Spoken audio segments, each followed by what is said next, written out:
livro em áudio fomentado por Cristiane Batista. Se inscreva, grata.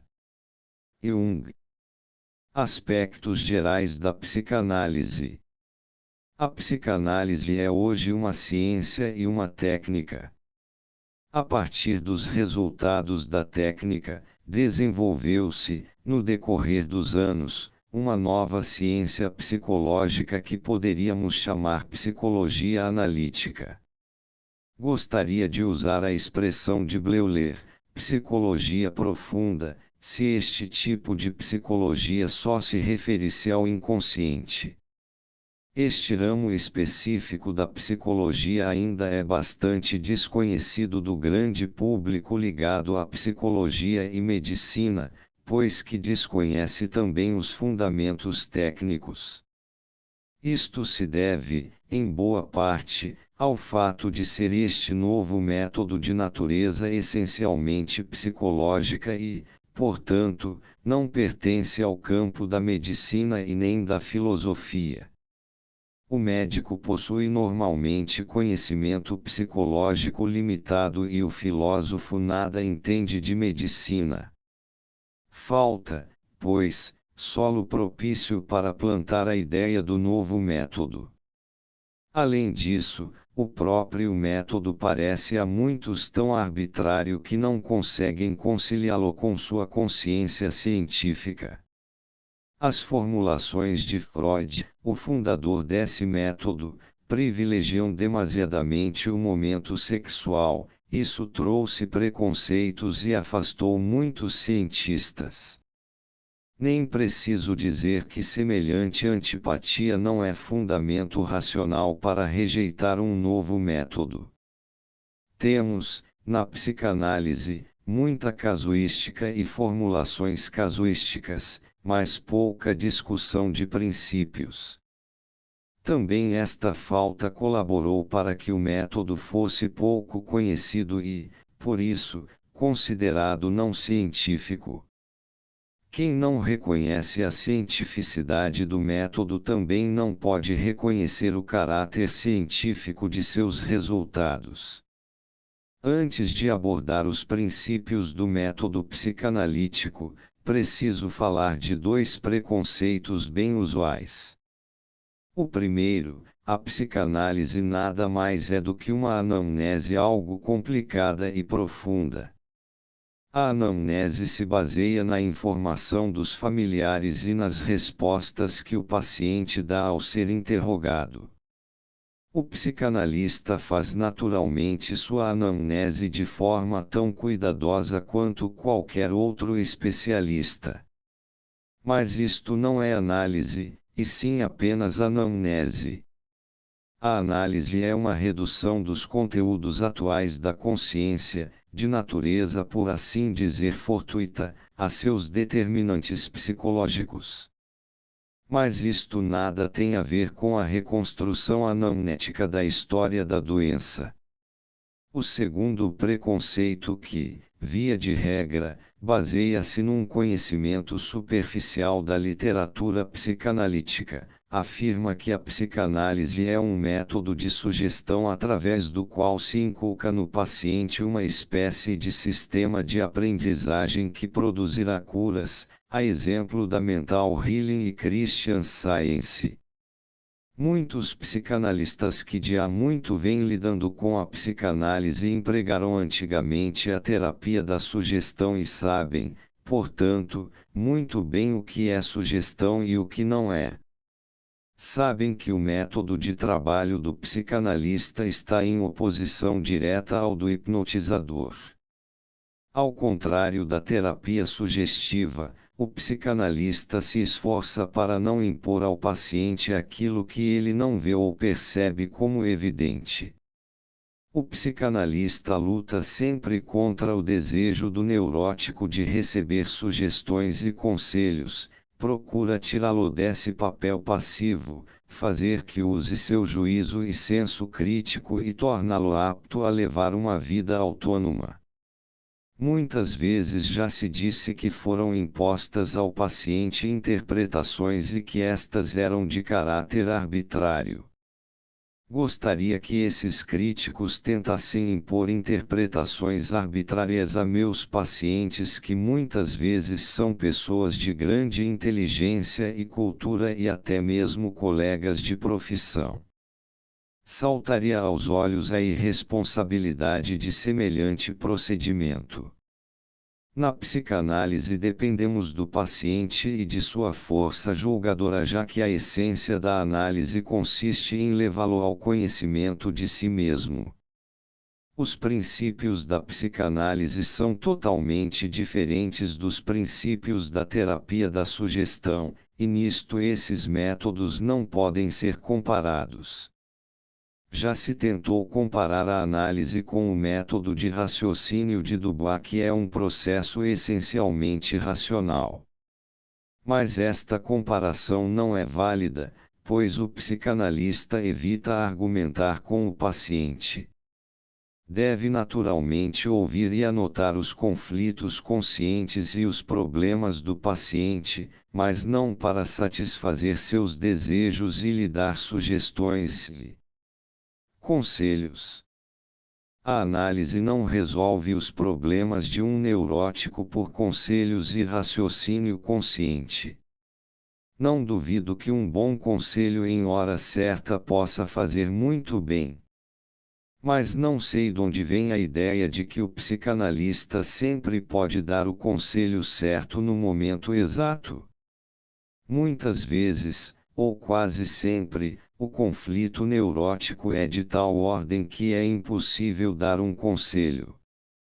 É sabido que os pacientes desejam um conselho autoritativo para se livrarem da responsabilidade e poderem se justificar diante de si e dos outros, invocando o conselho da autoridade. No que diz respeito à racionalização e persuasão como terapias, sua eficácia é tão confiável quanto a da hipnose. O que desejo acentuar é que há uma diferença, em princípio, entre essas terapias e a psicanálise. Em oposição a todos os métodos anteriores, a psicanálise procura superar as perturbações da psique neurótica a partir do inconsciente e não do consciente. Para isto temos que contar naturalmente com os conteúdos conscientes do paciente, pois só é possível atingir o inconsciente dessa forma. Os conteúdos conscientes pelos quais começa nosso trabalho são inicialmente os materiais fornecidos pela anamnese. Em muitos casos esses materiais fornecem os tão desejados pontos de referência que esclarecem o paciente sobre a origem psicógena de seus sintomas. Este trabalho só é necessário quando o paciente está convencido de que sua neurose tem origem orgânica.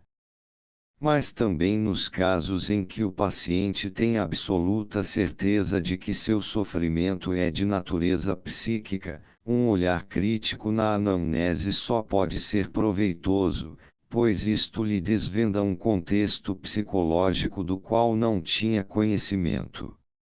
Frequentes vezes são trazidos à luz problemas que precisam de uma discussão especial. Este trabalho pode durar várias sessões.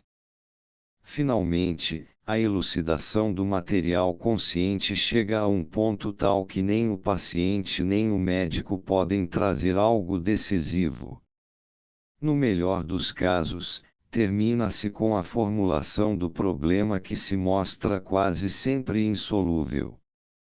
Como exemplo, tomemos o caso de um homem saudável, mas que entre os 35 e 40 anos veio a sofrer de neurose. Sua situação de vida estava garantida e tinha mulher e filhos. Juntamente com a neurose, desenvolveu-se uma forte resistência contra o trabalho profissional. Disse que os primeiros sintomas neuróticos se fizeram sentir quando teve que vencer determinada dificuldade em sua vida profissional. Depois seu estado foi piorando sempre que enfrentava dificuldades semelhantes. Havia melhoras passageiras da neurose sempre que ocorriam casos especiais de sorte em sua vida profissional. A discussão crítica da anamnese revelou o seguinte problema: o paciente sabe que poderia abandonar seu trabalho profissional, conseguindo aquela satisfação que acarretaria a desejada melhora de sua neurose. O que não consegue é melhorar sua produtividade porque as resistências contra o trabalho o impedem. Este problema é, racionalmente, insolúvel. Por isso o tratamento psicanalítico tem que começar pelo ponto crítico, isto é, pelas resistências contra o trabalho. Tomemos outro exemplo: uma senhora com mais de 40 anos, casada, mãe de 4 filhos, adoece, há 4 anos, por causa da morte de um filho seu. Uma nova gravidez, com o nascimento de outro filho, trouxe grande melhora da neurose. Ela raciocina: se pudesse ter mais outro filho, melhoraria ainda mais. Sabe, porém, que não pode ter outro filho. Procura então empregar sua energia em causas filantrópicas, mas não encontra a menor satisfação. Percebeu que experimentava alívio em suas aflições quando conseguia dedicar vivo interesse a alguma coisa. Mas sentia-se totalmente incapaz de descobrir algo que lhe trouxesse satisfação duradoura e vivo interesse. É evidente a insolubilidade racional desse problema. O trabalho psicanalítico deve começar pela questão: o que impede a paciente de levar seus interesses para além da criança? Não pretendemos conhecer de antemão a resposta a esses problemas e por isso devemos confiar nas linhas mestras que a individualidade do paciente nos fornece. Para encontrar essas linhas mestras não basta um interrogatório consciente do paciente, nem um aconselhamento de tipo racionalista, pois os obstáculos que nos impedem encontrá-las são ocultos à consciência. Não existe um caminho esquemático prévio para chegar aos obstáculos inconscientes. A única regra que a psicanálise coloca neste caso é: deixar o paciente falar sobre o assunto que ele quiser. Tudo que o paciente disser, o analista tem que ouvir atentamente e simplesmente anotar, sem impingir a ele sua própria opinião. Observamos, por exemplo, que o paciente do primeiro caso começou a falar de seu casamento que, supunhamos, fosse um casamento bem-sucedido. Ouvimos que o paciente tem grande dificuldade com o caráter de sua mulher e não consegue entendê-la. Esta revelação leva o analista a comentar que o trabalho profissional não é o único problema, mas que também o relacionamento com a esposa precisa de uma revisão. A este comentário se segue uma rica cadeia de associações do paciente, toda ela ligada a seu casamento. Há associações sobre histórias de amor, anteriores ao seu casamento. Essas vivências, contadas em detalhes, deixam transparecer que o paciente sempre foi um pouco estranho em suas relações mais íntimas e quase sempre no sentido de certo egoísmo infantil. Esta observação é nova e surpreendente para ele, e explica vários fracassos que teve com mulheres. Nem todos os casos permitem levar tão longe o princípio do simples deixar falar. Muitos pacientes já não se lembram de seu material psíquico. Outros têm uma resistência positiva contra o falar abertamente, alguns, porque o que lhes ocorre é, em primeiro lugar, muito doloroso para ser dito sem mais ao médico, cuja responsabilidade talvez desconfiem; outros, porque aparentemente nada se lhes ocorre e, portanto, forçam-se a falar sobre coisas que lhes são mais ou menos indiferentes. Esta última situação, falar sem nada dizer, não significa que o paciente esteja conscientemente escondendo certos conteúdos do Larousse, mas pode ser algo inconsciente. Em tais casos pode ser útil a recomendação de que o paciente não force uma situação, mas que manifeste as primeiras ideias que lhe ocorrem, por mais insignificantes ou descabidas que pareçam. Em certos casos, nem esta recomendação produz efeito. Então, o analista é obrigado a utilizar certos recursos. Um deles é o experimento de associações, que normalmente consegue informações válidas sobre as principais tendências do indivíduo naquele momento. Sobre este experimento, muito já foi falado e escrito, de forma que me abstenho de repisar o tema. Um segundo recurso, que é, na verdade, o instrumento próprio da psicanálise, é a análise dos sonhos.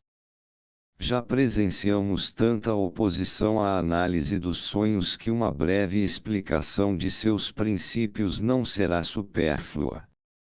A interpretação e significado dos sonhos tem evidente má fama.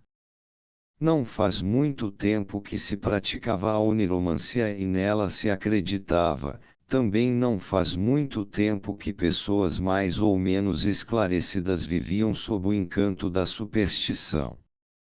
É compreensível, pois, que nossa época tenha certo pavor da superstição, que foi superada apenas em parte. Esta resistência medrosa contra a superstição motivou boa parte da oposição contra a análise dos sonhos, mas a psicanálise não tem nada a ver com isso. Escolhemos o sonho como objeto não porque lhe devotemos uma admiração supersticiosa, mas porque é um produto psíquico independente da consciência. Procuramos no paciente associações livres, mas pouco ou nada encontramos, ou apenas algo forçado e indiferente. O sonho é uma associação livre, uma fantasia solta, não é forçado e é um fenômeno psíquico tanto quanto a associação. Não posso ocultar que, na prática, sobretudo no início de uma análise, não conseguimos realizar uma análise completa dos sonhos sob todos os pontos de vista. Normalmente vamos juntando as associações oníricas até que o problema que o paciente está escondendo de nós se torne tão claro que possa ser reconhecido por ele mesmo.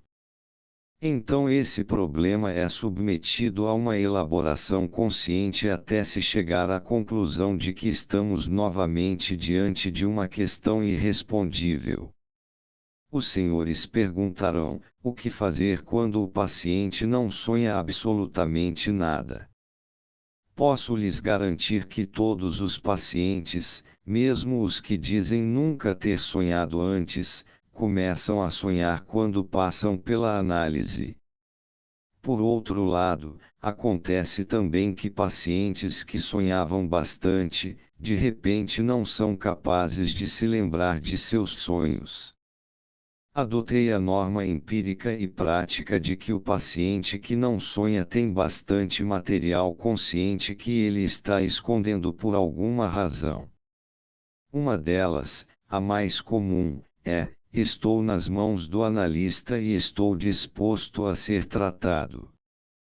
Mas é ele que deve fazer o trabalho, vou ficar passivo.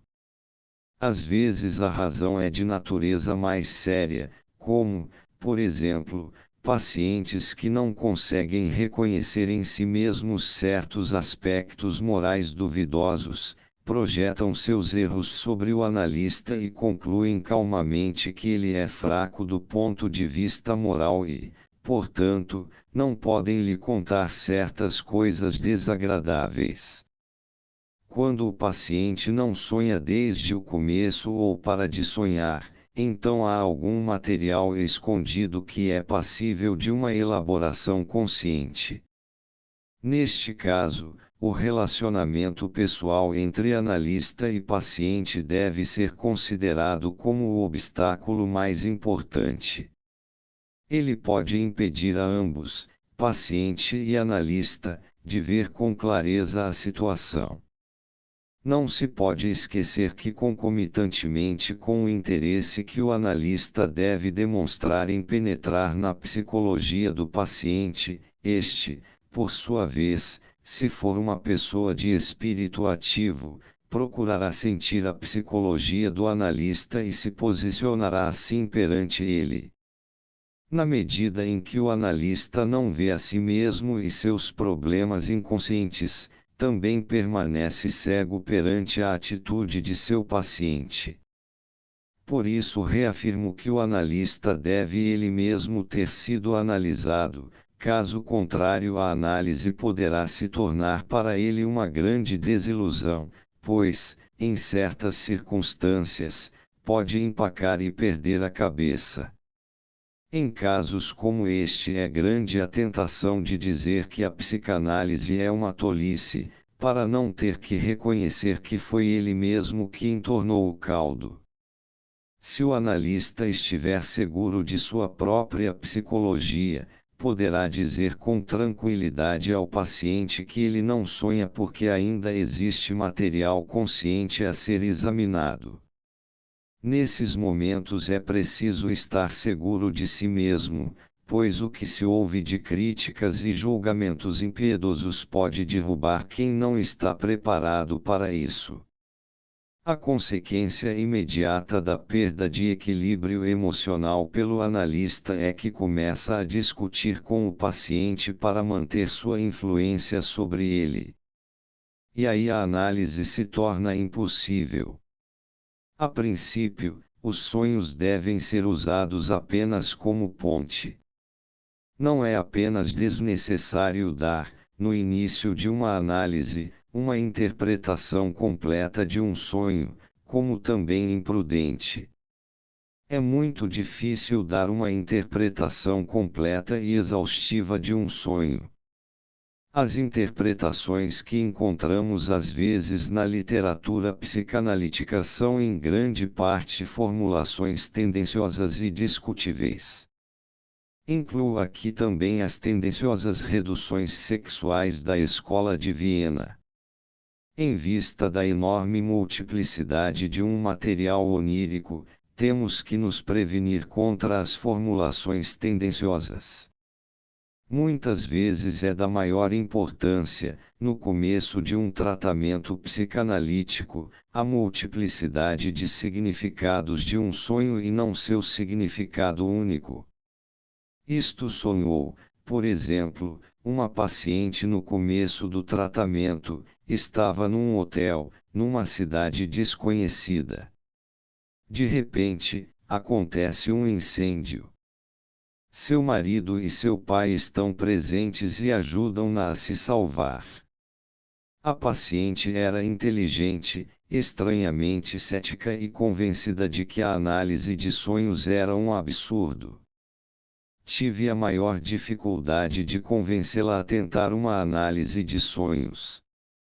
Escolhi o aspecto mais marcante do sonho, o incêndio do hotel, como ponto de partida das associações. Ela me contou que lira recentemente num jornal que um hotel em Zurique fora consumido num incêndio. Lembrava-se desse hotel porque já se hospedara nele. Havia conhecido lá um cavalheiro com o qual tivera um caso amoroso não muito recomendável. Em conexão com esta história, transpareceu que a paciente já tivera uma série de aventuras semelhantes, todas de caráter frívolo. Este trecho importante da história anterior foi trazido pela primeira associação a uma parte do sonho. Neste caso, era desnecessário mostrar à paciente a clarividência do sentido do sonho. Com sua atitude frívola, da qual o ceticismo era apenas uma faceta especial, poderia ter recusado friamente qualquer tentativa semelhante. Mas, depois que a frivolidade de sua atitude foi reconhecida e a ela demonstrada através do material que ela mesma forneceu, foi possível analisar mais a fundo os sonhos que se seguiram. É recomendável, pois, que, no início, só se utilizem os sonhos para chegar ao material crítico por meio de suas associações. Este é o caminho mais prudente e mais indicado, sobretudo para os principiantes na análise. Uma tradução arbitrária dos sonhos é totalmente desaconselhável. Seria uma prática supersticiosa, calcada na suposição que os sonhos têm um significado simbólico pré-estabelecido. Não existem significados prefixados. Há certos símbolos que ocorrem muitas vezes, mas não estamos em condições de ir além de constatações gerais. Dizer, por exemplo, que a cobra sempre tem significado apenas fálico nos sonhos é tão errado quanto negar que tenha algum significado fálico. Cada símbolo tem ao menos 2 significados. O significado muitas vezes sexual dos símbolos oníricos é, no máximo, um dos significados. Não posso aprovar, sem mais, o significado exclusivamente sexual que aparece em certos escritos psicanalíticos, nem o significado de simples satisfação de desejos infantis, pois, baseado em minha experiência, devo reputá-los unilaterais e insatisfatórios. Como exemplo, trago um sonho muito simples de um jovem paciente meu. Ele sonhou: subia com minha mãe e minha irmã uma escada. Chegando ao topo, fomos informados de que minha irmã teria um bebê. Gostaria de mostrar inicialmente como este sonho pode ser traduzido em sexualismo, com base na concepção anteriormente em voga. Sabe-se que a fantasia incestuosa tem papel importante num neurótico, portanto, a imagem com a mãe e a irmã poderia ser entendida como alusão a este sentido. A escada tem um significado sexual já bem firmado, o ato sexual, devido à sua subida rítmica.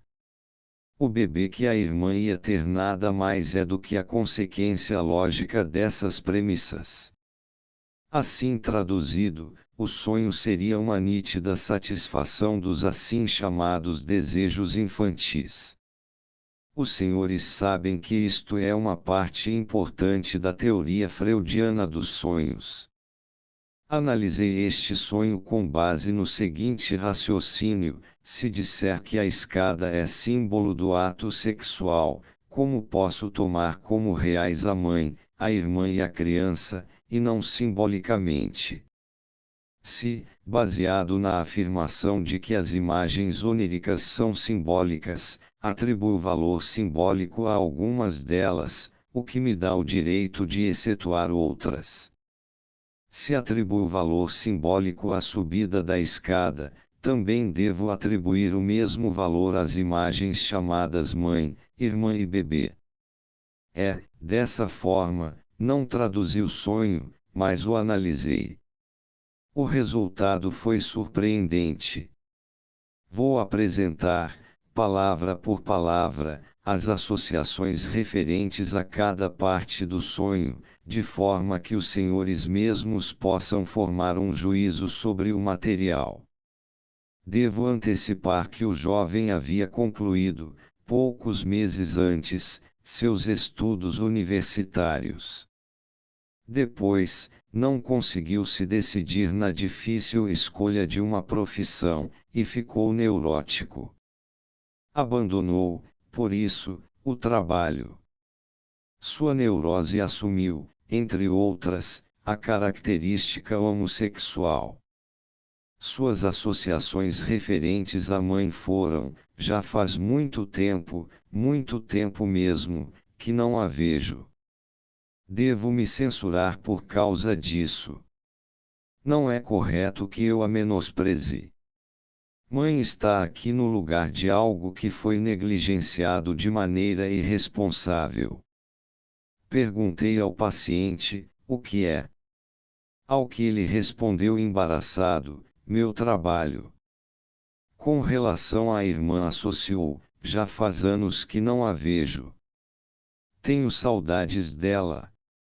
Lembro-me, sempre que nela penso, do momento em que dela me despedi. Beijei-a com verdadeiro amor e nesta oportunidade entendi pela primeira vez o que significa verdadeiro amor por uma mulher.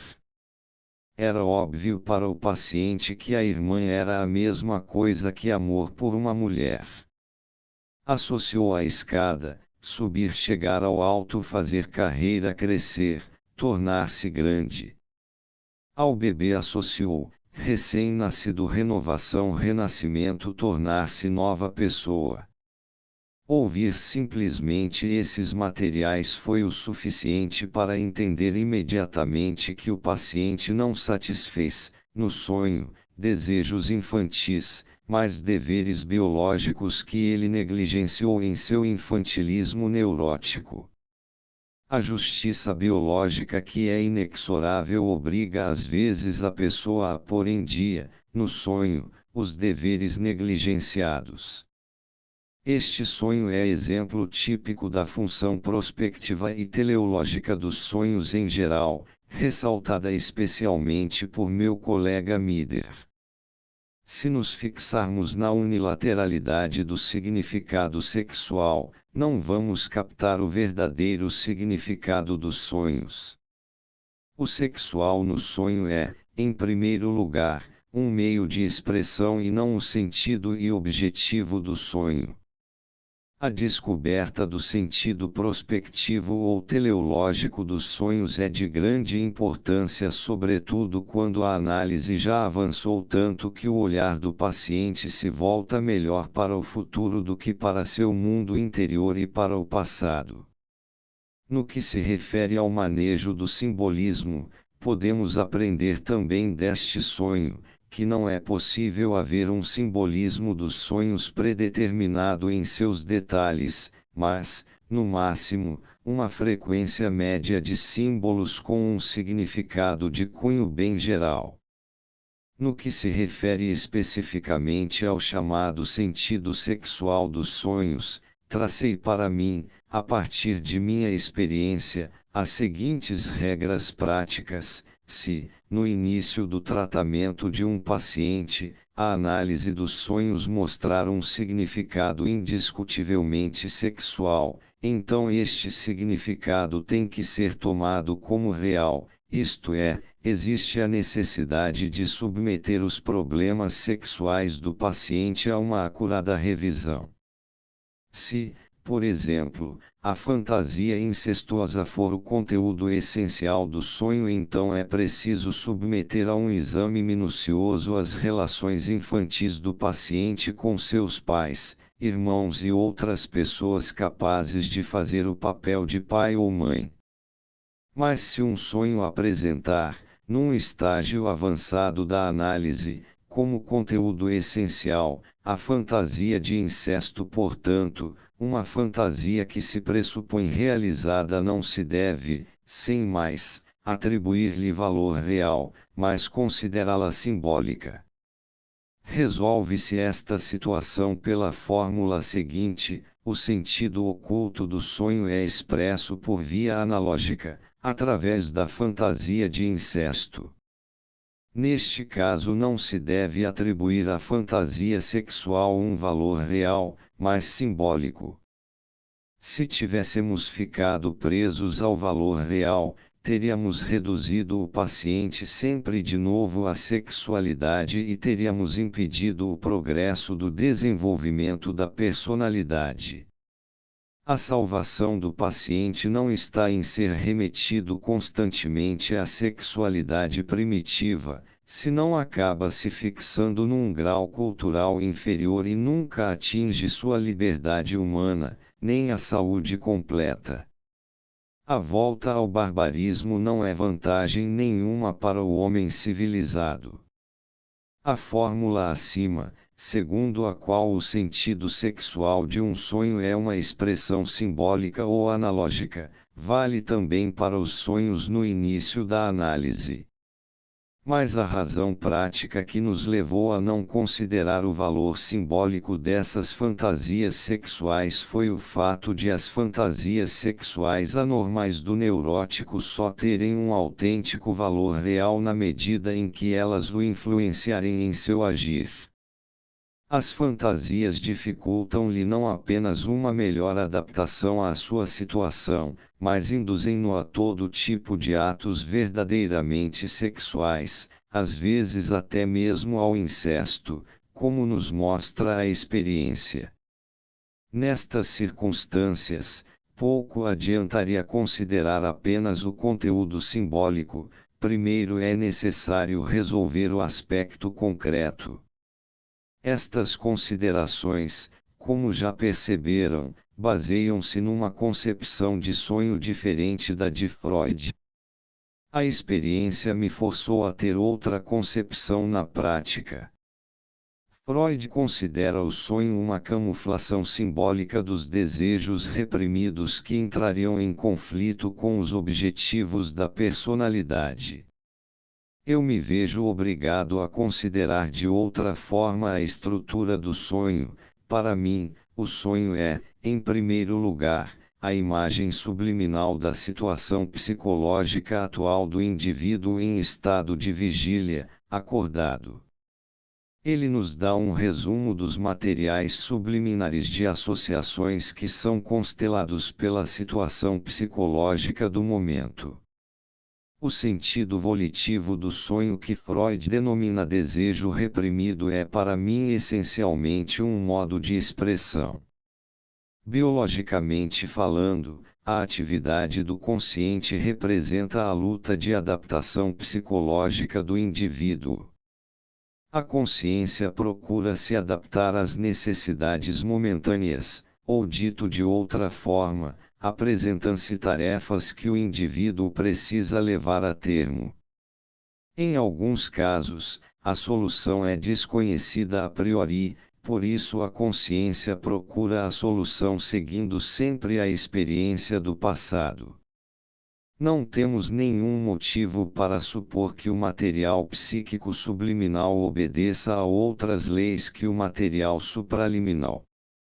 A exemplo do consciente, o inconsciente se agrupa em torno de tarefas biológicas e procura as soluções na analogia do que já se passou. Sempre que desejamos assimilar algo desconhecido, nós o fazemos por analogia. Exemplo corriqueiro disso é o conhecido fato que se deu ao tempo do descobrimento da América pelos espanhóis. Os nativos tomaram os cavalos dos conquistadores por grandes porcos, pois só conheciam estes últimos. É sempre desse modo que conhecemos as coisas. É este também o fundamento essencial do simbolismo. É um apreender por analogia. O sonho é uma compreensão subliminal por analogia. Seus desejos aparentemente reprimidos são tendências volitivas que fornecem às ideias inconscientes o material de expressão verbal. No que se refere especificamente a este ponto, estou de pleno acordo com Adler, outro discípulo de Freud.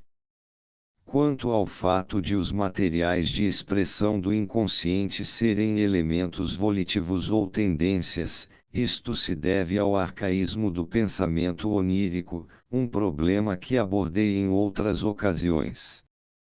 Devido a esta concepção diferente da estrutura dos sonhos, o curso posterior da análise vai assumir aspecto diverso.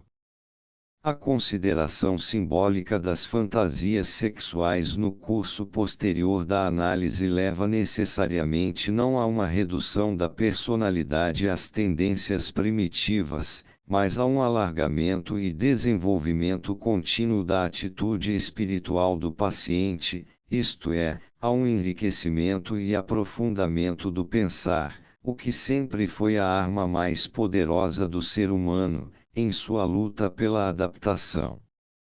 Para ser consequente neste novo caminho, cheguei à conclusão que as forças motoras, religiosas e filosóficas, a chamada necessidade metafísica do homem, devem receber uma atenção positiva durante o trabalho analítico. Não devem ser destruídas pela simples redução às suas raízes sexuais primitivas, mas devem servir aos objetivos biológicos como fatores psicologicamente úteis.